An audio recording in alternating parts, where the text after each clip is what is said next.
আসসালামু আলাইকুম। সবাইকে জুম্মা মুবারক দিয়ে শুরু করছি আজকের নিউজ।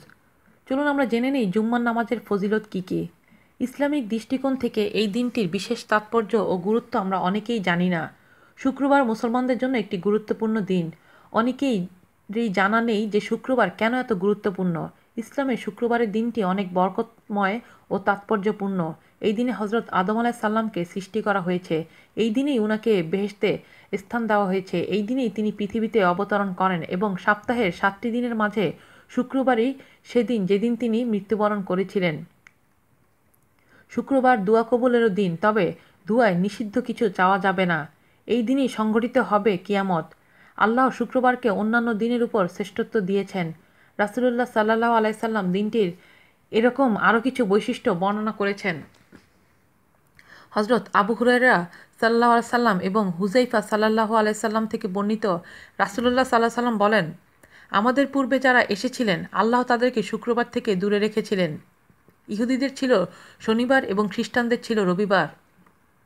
অতঃপর আল্লাহ আমাদেরকে শুক্রবারের ব্যাপারে জ্ঞান দিলেন। প্রিয় নবীজি রাসূলুল্লাহ মুহাম্মদ সাল্লাল্লাহু আলাইহি ওয়াসাল্লাম জবাবে বলেন, আল্লাহ মাটিকে নিষেধ করেছেন নবীদের দেহ ভক্ষণ না করতে, তাদের উপর শান্তি বর্ষিত হোক। আবু দাউদ, সুনান আবু দাউদ 4/273। আবু লুবাব ইবনে আল মুনজির হতে বর্ণিত, রাসূলুল্লাহ সাল্লাল্লাহু আলাইহি সাল্লাম বলেন, শুক্রবার সব দিনের সেরা এবং আল্লাহর কাছে সর্বশ্রেষ্ঠ।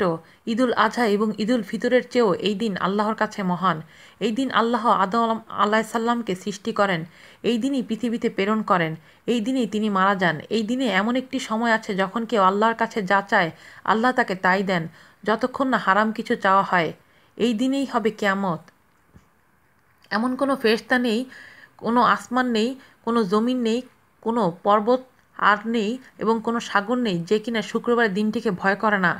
ইবনে মাজাহ 84। বুখারী ও মুসলিম হতে বর্ণিত আছে, শুক্রবারের দিনটিতে এমন একটি নির্দিষ্ট সময় আছে যখন আমরা আল্লাহ তাআলার কাছে যাই চাই না কেন আল্লাহ তাআলা কবুল করেন, যতক্ষণ পর্যন্ত না এমন কিছু চাওয়া হয় যা ইসলামে নিষিদ্ধ।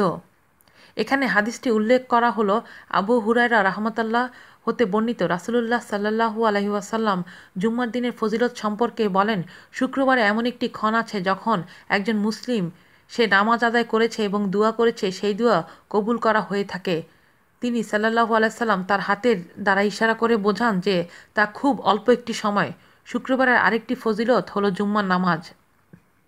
এর গুরুত্ব এতই অধিক যে পবিত্র কুরআনে আল জুম্মাহ নামে একটি পূর্ণ সূরা রয়েছে। আল্লাহ তাআলা কুরআনে জুমার দিনের গুরুত্ব সম্পর্কে বলেন, মুমিনগণ, জুমার দিনে যখন নামাজের আজান দেওয়া হয় তখন তোমরা আল্লাহর স্মরণের পানে তাড়াতাড়ি করো এবং বেচাকেনা বন্ধ করো। এটা তোমাদের জন্য উত্তম যদি তোমরা বুঝো। আজ এই পর্যন্তই। সবাই ভালো থাকবেন। আল্লাহ হাফেজ।